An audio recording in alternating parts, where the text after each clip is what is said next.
Matthew Henry's Commentary on the Whole Bible. 2 Samuel 6. The obscurity of the ark, during the reign of Saul, had been as great a grievance to Israel as the insults of the Philistines. David, having humbled the Philistines and mortified them in gratitude for that favor, and in pursuance of his designs for the public welfare, is here bringing up the ark to his own city, that it might be near him, and be an ornament and strength to his new foundation. Here is 1. An attempt to do it, which failed and miscarried. The design was well laid, verses 1 and 2. But 1. They were guilty of an error in carrying it in a cart, verses 3 to 5. 2. They were punished for that error by the sudden death of Uzzah, verses 6 and 7, which was a great terror to David, verses 8 and 9, and put a stop to his proceedings, verses 10 and 11. 2. The great joy and satisfaction with which it was at last done, verses 12 to 15. And 1. The good understanding between David and his people, verses 17 to 19. 2. The uneasiness between David and his wife upon that occasion, verses 16 and 20 to 23. And, when we consider that the ark was both the token of God's presence and a type of Christ, we shall see that this story is very instructive.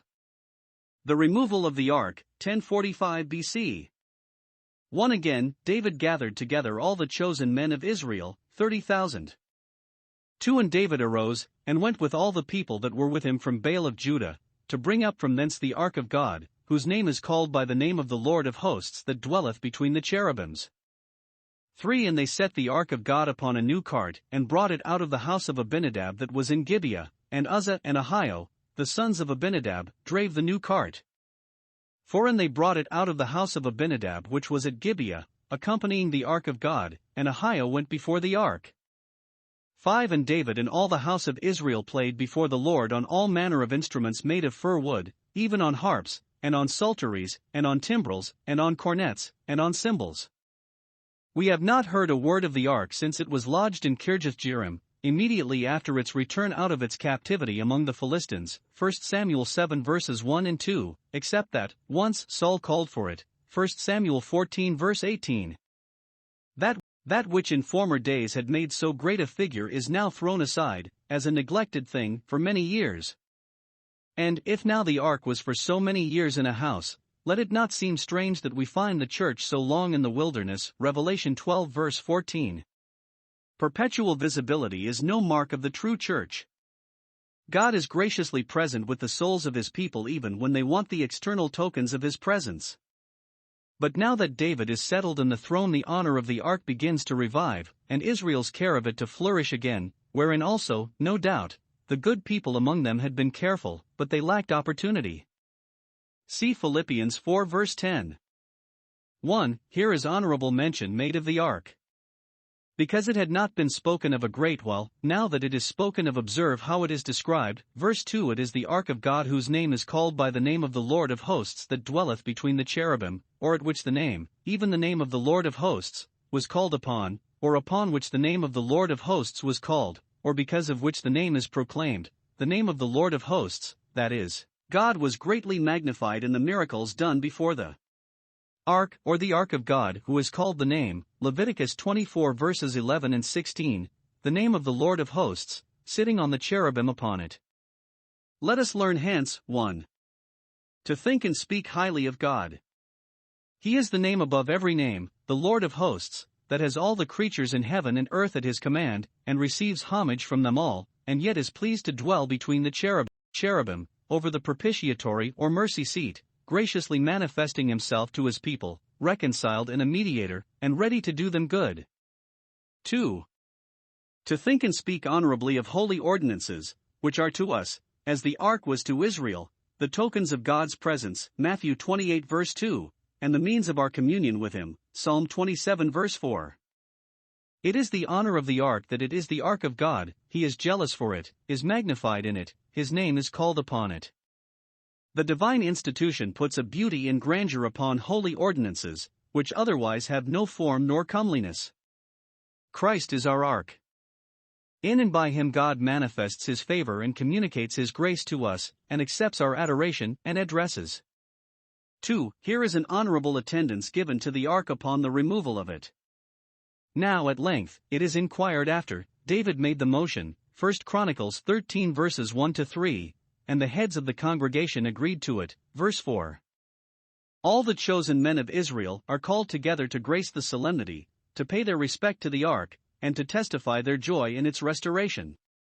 The nobility and gentry, elders and officers, came to the number of 30,000, verse 1, and the generality of the common people besides, 1 Chronicles 13 verse 5, for, some think, it was done at one of the 3 great festivals.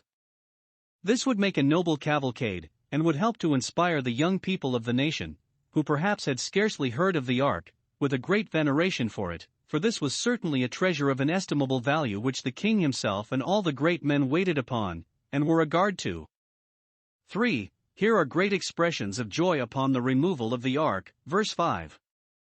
David himself, and all that were with him that were musically inclined, made use of such instruments as they had to excite and express their rejoicing upon this occasion.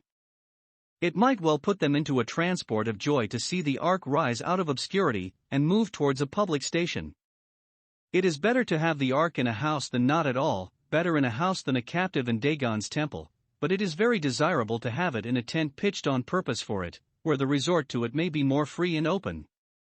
As secret worship is better the more secret it is, so public worship is better the more public it is, and we have reason to rejoice when restraints are taken off, and the ark of God finds welcome in the city of David, and has not only the protection and support, but the countenance and encouragement of the civil powers. For joy of this they played before the Lord. Note, public joy must always be as before the Lord, with an eye to him and terminating in him, and must not degenerate into that which is carnal and sensual. Dr. Lightfoot supposes that, upon this occasion, David penned the 68th Psalm, because it begins with that ancient prayer of Moses at the removing of the ark, "Let God arise, and let his enemies be scattered," and notice is taken there, verse 25, of the singers and players on instruments that attended, and, verse 27, of the princes of several of the tribes, and perhaps those words in the last verse, "O God, thou art terrible out of thy holy places," were added upon occasion of the death of Uzzah. For here is an error that they were guilty of in this matter, that they carried the ark in a cart or carriage, whereas the priests should have carried it upon their shoulders, verse 3. The Kohathites that had the charge of the ark had no wagons assigned them, because their service was to bear it upon their shoulders, Numbers 7 verse 9. The ark was no such heavy burden, but that they might, among them, have carried it as far as Mount Shaun upon their shoulders, they needed not to put it in a cart like a common thing. It was no excuse for them that the Philistines had done so, and were not punished for it. They knew no better, nor had they any priests or Levites with them to undertake the carrying of it. Better carry it in a cart than that any of Dagon's priests should carry it. Philistines may cart the ark with impunity, but if Israelites do so, they do it at their peril. And it mended the matter very little that it was a new cart, old or new, it was not what God had appointed. I wonder how so wise and good a man as David was, that conversed so much with the law of God, came to be guilty of such an oversight. We will charitably hope that it was because he was so extremely intent upon the substance of the service that he forgot to take care of this circumstance. Uzzah slain for touching the ark in the house of Obed-Edom, 1045 BC. 6. And when they came to Nachon's threshing floor, Uzzah put forth his hand to the ark of God, and took hold of it, for the oxen shook it. 7. And the anger of the Lord was kindled against Uzzah, and God smote him there for his error, and there he died by the ark of God. 8. And David was displeased, because the Lord had made a breach upon Uzzah, and he called the name of the place Perez Uzzah to this day. 9. And David was afraid of the Lord that day, and said, "How shall the ark of the Lord come to me?" 10. So David would not remove the ark of the Lord unto him into the city of David, but David carried it aside into the house of Obed-Edom the Gittite. 11. And the ark of the Lord continued in the house of Obed-Edom the Gittite 3 months, and the Lord blessed Obed-Edom, and all his household. We have here Uzzah struck dead for touching the ark, when it was upon its journey towards the city of David, a sad providence, which damped their mirth, stopped the progress of the ark, and for the present dispersed this great assembly, which had come together to attend it, and sent them home in a fright. 1. Uzzah's offense seems very small. He and his brother Ahio, the sons of Abinadab, in whose house the ark had long been lodged, having been used to attend it, to show their willingness to prefer the public benefit to their own private honor and advantage, undertook to drive the cart in which the ark was carried, this being perhaps the last service they were likely to do it, for others would be employed about it when it came to the city of David. Ahio went before, to clear the way, and, if need were, to lead the oxen. Uzzah followed close to the side of the cart. It happened that the oxen shook it, verse 6. The critics are not agreed about the signification of the original word. They stumbled, so our margin, they kicked, so some, perhaps against the goad with which Uzzah drove them, they stuck in the mire by some. By some accident or other the ark was in danger of being overthrown. Uzzah thereupon laid hold of it, to save it from falling, we have reason to think with a very good intention, to preserve the reputation of the ark, and to prevent a bad omen. Yet this was his crime. Uzzah was a Levite, but priests only might touch the ark. The law was expressed concerning the Kohathites, that, though they were to carry the ark by the staves, yet they must not touch any holy thing, lest they die, Numbers 4 verse 15. Uzzah's long familiarity with the ark, and the constant attendance he had given to it, might occasion his presumption, but would not excuse it. 2. His punishment for this offense seems very great. Verse 7. The anger of the Lord was kindled against him, for in sacred things he is a jealous God, and he smote him there for his rashness, as the word is, and struck him dead upon the spot. There he sinned, and there he died, by the ark of God, even the mercy seat would not save him. Why was God thus severe with him? 1. The touching of the ark was forbidden to the Levites expressly under pain of death lest they die, and God, by this instance of severity, would show how he might justly have dealt with our first parents, when they had eaten that which was forbidden under the same penalty lest you die. 2. God saw the presumption and irreverence of Uzzah's heart. Perhaps he affected to show, before this great assembly, how bold he could make with the ark, having been so long acquainted with it. Familiarity, even with that which is most awful, is apt to breed contempt. 3. David afterwards owned that Uzzah died for an error they were all guilty of, which was carrying the ark in a cart. Because it was not carried on the Levites' shoulders, the Lord made that breach upon us, 1 Chronicles 15 verse 13. But Uzzah was singled out to be made an example, perhaps because he had been most forward in advising that way of conveyance. However, he had fallen into another error, which was occasioned by that. Perhaps the ark was not covered, as it should have been, with the covering of badgers' skins, Numbers 4 verse 6, and that was a further provocation. 4. God would hereby strike an awe upon the thousands of Israel, would convince them that the ark was nevertheless venerable for its having been so long in mean circumstances, and thus he would teach them to rejoice with trembling, and always to treat holy things with reverence and holy fear. 5. God would hereby teach us that a good intention will not justify a bad action. It will not suffice to say of that which is ill done that it was well meant. He will let us know that he can and will secure his ark, and needs not any man's sin to help him to do it. 6. If it was so great a crime for one to lay hold on the ark of the covenant that had no right to do so, what is it for those to lay claim to the privileges of the covenant that come not up to the terms of it? To the wicked God says, "What hast thou to do to take my covenant in thy mouth?" Psalm 50 verse 16. Friend, how camest thou in hither? If the ark was so sacred, and not to be touched irreverently, what is the blood of the covenant?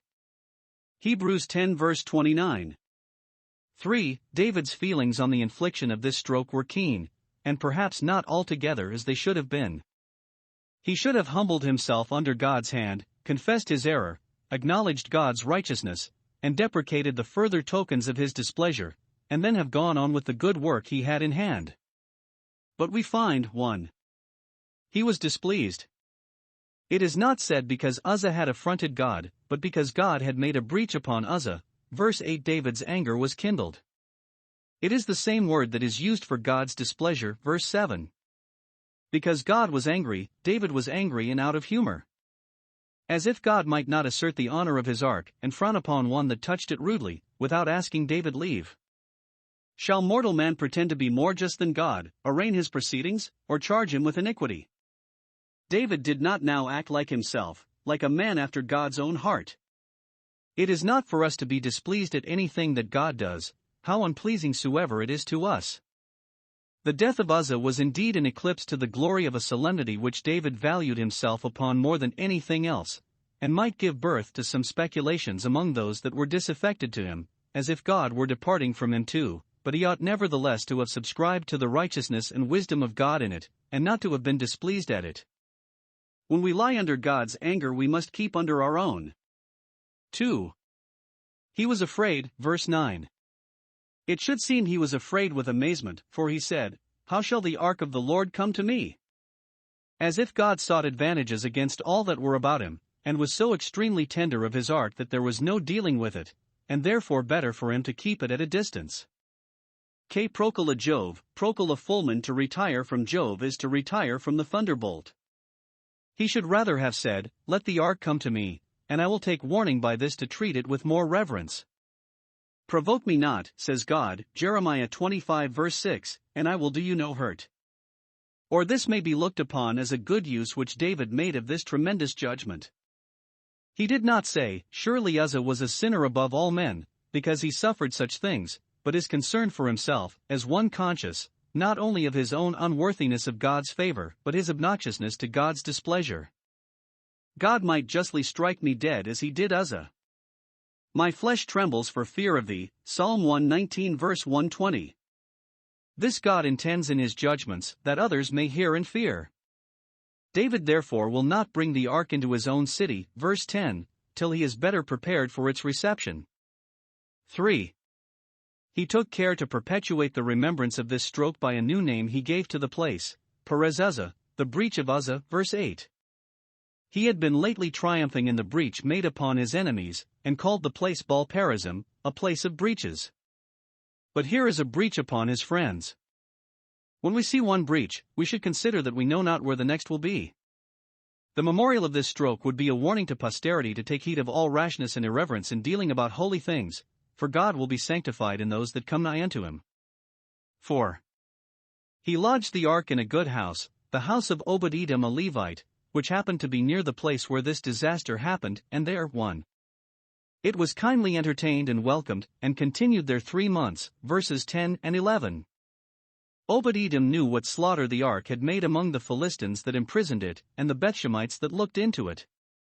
He saw Uzzah struck dead for touching it, and perceived that David himself was afraid of meddling with it, yet he cheerfully invites it to his own house, and opens his doors to it without fear, knowing it was a savor of death unto death only to those that treated it ill.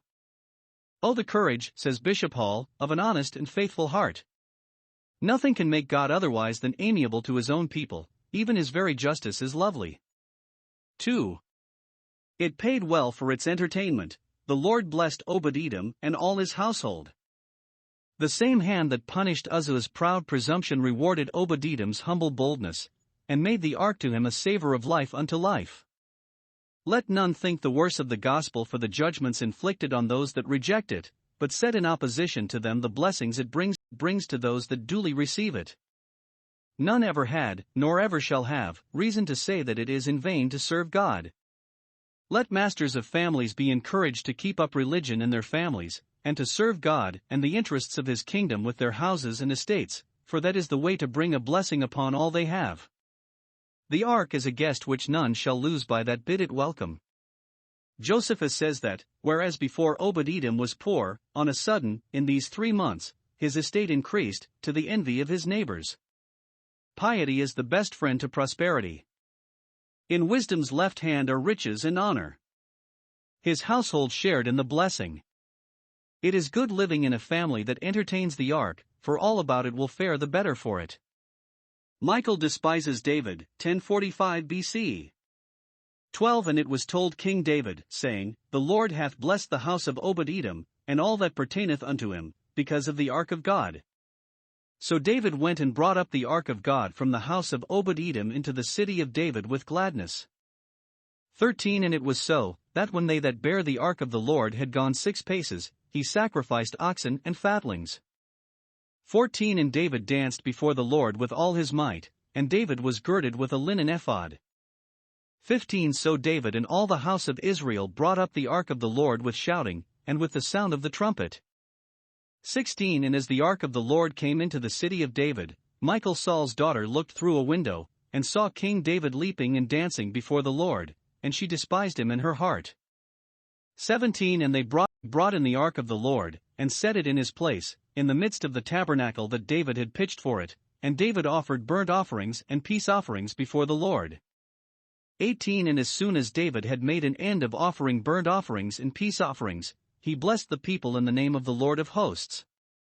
19 And he dealt among all the people, even among the whole multitude of Israel, as well to the women as men, to every one a cake of bread, and a good piece of flesh, and a flagon of wine.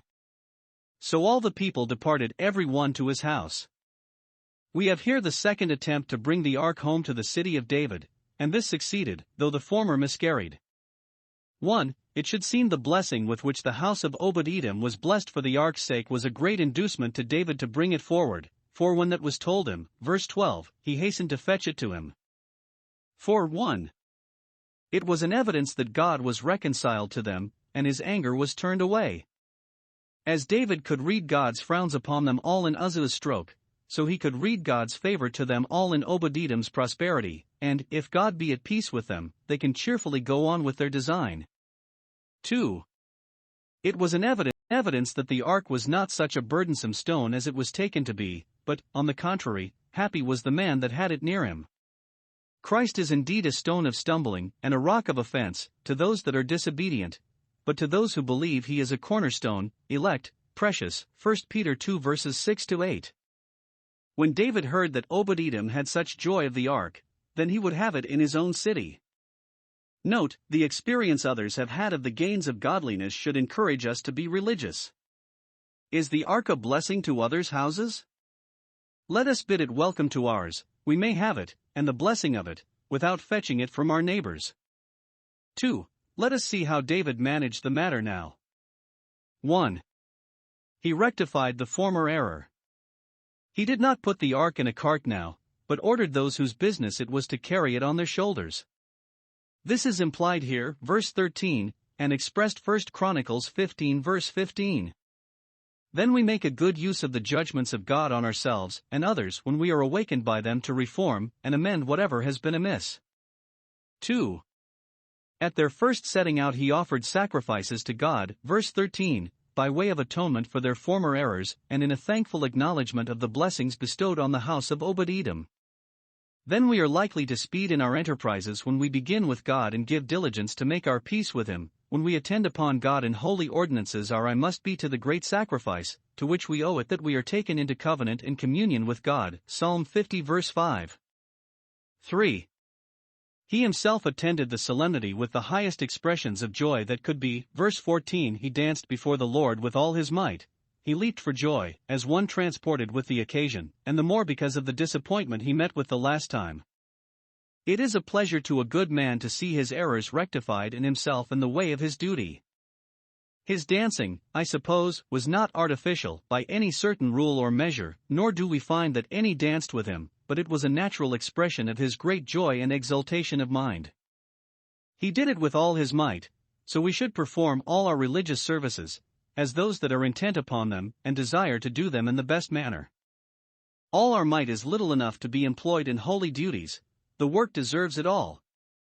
On this occasion David laid aside his imperial purple, and put on a plain linen ephod, which was light and convenient for dancing, and was used in religious exercises by those who were no priests, for Samuel war 1 Samuel 2 verse 18. That great prince thought it no disparagement to him to appear in the habit of a minister to the ark. 4. All the people triumphed in this advancement of the ark, verse 15 they brought it up into the royal city with shouting, and with sound of trumpet, so expressing their own joy in loud acclamations, and giving notice to all about them to rejoice with them. The public and free administration of ordinances, not only under the protection, but under the smiles, of the civil powers, is just matter of rejoicing to any people. 5. The ark was safely brought to, and honorably deposited in, the place prepared for it, verse 17. They set it in the midst of the tabernacle or tent, which David had pitched for it, not the tabernacle which Moses reared, for that was at Gibeon, 2 Chronicles 1 verse 13, and, we may suppose, being made of cloth, in so many 100 years it had gone to decay, and was not fit to be removed, but this was a tent set up on purpose to receive the ark. He would not bring it into a private house, no, not his own, lest it should seem to be too much engrossed, and people's resort to it, to pray before it, should be less free, yet he would not build a house for it, lest that should supersede the building of a more stately temple in due time, and therefore, for the present, he placed it within curtains, under a canopy, in imitation of Moses' tabernacle. As soon as ever it was lodged, he offered burnt offerings and peace offerings, in thankfulness to God that the business was now done without any more errors or breaches, and in supplication to God for the continuance of his favor. Note, all our joys must be sanctified both with praises and prayers, for with such sacrifices God is well pleased. Now, it should seem, he penned the 132nd Psalm. 6. The people were then dismissed with great satisfaction. He sent them away. 1. With a gracious prayer, he blessed them in the name of the Lord of hosts, verse 18, having not only a particular interest in heaven as a prophet, but in authority over them as a prince, for the less is blessed of the better, Hebrews 7 verse 7. He prayed to God to bless them, and particularly to reward them for the honor and respect they had now shown to his ark, assuring them they should be no losers by their journey, but the blessing of God upon their affairs at home would more than bear their charges. He testified his desire for their welfare by this prayer for them, and let them know they had a king that loved them. 2. With a generous treat, for so it was, rather than a distribution of alms. The great men, it is probable, he entertained at his own house, but to the multitude of Israel, men and women and children, says Josephus, he dealt to every one a cake of bread, a spice cake, so some, a good piece of flesh, a handsome decent piece, so some, a part of the peace offerings, so Josephus, that they might feast with him upon the sacrifice, and a flagon or bottle of wine, verse 19. Probably he ordered this provision to be made for them at their respective quarters, and this he did. 1. In token of his joy and gratitude to God. When the heart is enlarged in cheerfulness, the hand should be opened in liberality. The feast of Purim was observed with sending portions one to another, Esther 9 verse 22. As those to whom God is merciful ought to show mercy in forgiving, so those to whom God is bountiful ought to exercise bounty in giving. 2. To recommend himself to the people, and confirm his interest in them, for every one is a friend to him that giveth gifts. Those that cared not for his prayers would love him for his generosity, and this would encourage them to attend him another time if he saw cause to call them together. David expostulates with Michal, 1045 BC. 20. Then David returned to bless his household. And Michal the daughter of Saul came out to meet David, and said, How glorious was the king of Israel today, who uncovered himself today in the eyes of the handmaids of his servants, as one of the vain fellows shamelessly uncovereth himself. 21. And David said unto Michal, It was before the Lord, which chose me before thy father, and before all his house, to appoint me ruler over the people of the Lord, over Israel, therefore will I play before the Lord. 22. And I will yet be more vile than thus, and will be base in mine own sight, and of the maidservants which thou hast spoken of them shall I be had in honor. 23. Therefore Michal the daughter of Saul had no child unto the day of her death. David, having dismissed the congregation with a blessing, returned to bless his household, verse 20, that is, to pray with them and for them, and to offer up his family thanksgiving for this national mercy. Ministers must not think that their public performances will excuse them from their family worship, but when they have, with their instructions and prayers, blessed the solemn assemblies, they must return in the same manner to bless their households, for with them they are in a particular manner charged. David, though he had prophets and priests and Levites about him to be his chaplains, yet did not devolve the work upon them, but himself blessed his household. It is angels' work to worship God, and therefore surely that can be no disparagement to the greatest of men. Never did David return to his house with so much pleasure and satisfaction as he did now that he had got the ark into his neighborhood, and yet even this joyful day concluded with some uneasiness, occasioned by the pride and peevishness of his wife. Even the palaces of princes are not exempt from domestic troubles. David had pleased all the multitude of Israel, but Michal was not pleased with his dancing before the ark. For this, when he was at a distance, she scorned him, and when he came home she scolded him. She was not displeased at his generosity to the people, nor did she grudge the entertainment he gave them, but she thought he degraded himself too much in dancing before the ark. It was not her covetousness but her pride that made her fret. 1. When she saw David in the street dancing before the Lord, she despised him in her heart. Verse 16. She thought this mighty zeal of his for the ark of God, and the transport of joy he was in upon its coming home to him, was but a foolish thing, and unbecoming so great a soldier and statesman and monarch as he was. It would have been enough for him to encourage the devotion of others, but she looked upon it as a thing below him to appear so very devout himself. What a fool, thinks she, does my husband make of himself now? How fond is he of this ark, that might as well have lain still where it had lain for so many years. Much devotion has almost made him mad. Note, the exercises of religion appear very mean in the eyes of those that have little or no religion themselves. 2. When he came home in the very best disposition, she began to upbraid him, and was so full of disdain and indignation that she could not contain till she had him in private, but went out to meet him with her reproaches. Observe. 1. How she taunted him. Verse 20. How glorious was the King of Israel today! What a figure didst thou make today in the midst of the mob! How unbecoming thy post and character! Her contempt of him and his devotion began in the heart, but out of the abundance of that the mouth spoke. That which displeased her was his affection to the ark, which she wished he had no greater kindness for than she had, but she basely represents his conduct, in dancing before the ark, as lewd and immodest, and, while really she was displeased at it as a diminution to his honor, she pretended to dislike it as a reproach to his virtue, that he uncovered himself in the eyes of the maidservants, as no man would have done, but one of the vain fellows that cared not how much he shamed himself. We have no reason to think that this was true in fact. David, no doubt, observed decorum, and governed his zeal with discretion. But it is common for those that reproach religion thus to put false colors upon it, and lay it under the most odious characters.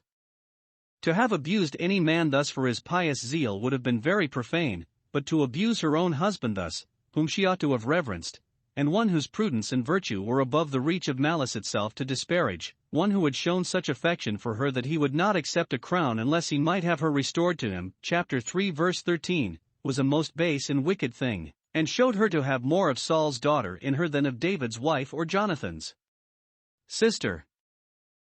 2. How he replied to her reproach. He did not upbraid her with her treacherous departure from him to embrace the bosom of a stranger.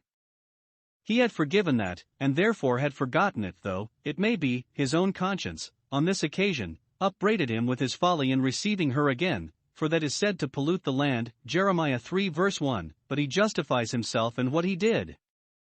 1. He designed thereby to honor God, verse 21. It was before the Lord, and with an eye to him. Whatever invidious construction she was pleased to put upon it, he had the testimony of his conscience for him that he sincerely aimed at the glory of God, for whom he thought he could never do enough.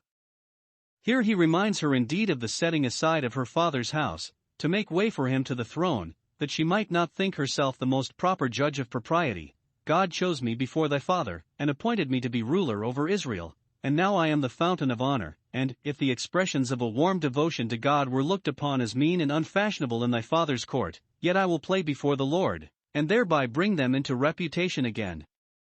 And if this be to be vile, verse 22, I will be yet more vile. Note 1. We should be afraid of censuring the devotion of others, though it may not agree with our sentiments, because, for aught that we know, the heart may be upright in it, and who are we that we should despise those whom God has accepted? 2. If we can approve ourselves to God in what we do in religion, and do it as before the Lord, we need not value the censures and reproaches of men. If we appear right in God's eyes, no matter how mean we appear in the eyes of the world. 3. The more we are vilified for well-doing, the more resolute we should be in it, and hold our religion the faster, and bind it the closer to us, for the endeavors of Satan's agents to shake us and to shame us out of it. I will be yet more vile. 2. He designed thereby to humble himself. I will be base in my own sight, and will think nothing too mean to stoop to for the honor of God. In the throne of judgment, and in the field of battle, none shall do more to support the grandeur and authority of a prince than David shall, but in acts of devotion he lays aside the thought of majesty, humbles himself to the dust before the Lord, joins in with the meanest services done in honor of the ark, and thinks all this no diminution to him. The greatest of men is less than the least of the ordinances of Jesus Christ. 3. He doubted not but even this would turn to his reputation among those whose reproach Michal pretended to fear. Of the maidservants shall I be had in honor. The common people would be so far from thinking the worse of him for these pious condescensions that they would esteem and honor him so much the more. Those that are truly pious are sometimes manifested in the consciences even of those that speak ill of them. 2 Corinthians 5 verse 11. Let us never be driven from our duty by the fear of reproach, for to be steady and resolute in it will perhaps turn to our reputation more than we think it will. Piety will have its praise. Let us not then be indifferent in it, nor afraid or ashamed to own it. David was contented thus to justify himself, and did not any further animadvert upon Michal's insolence, but God punished her for it, writing her forever childless from this time forward. Verse 23. She unjustly reproached David for his devotion, and therefore God justly put her under the perpetual reproach of barrenness. Those that honor God he will honor, but those that despise him, and his servants and service, shall be lightly esteemed.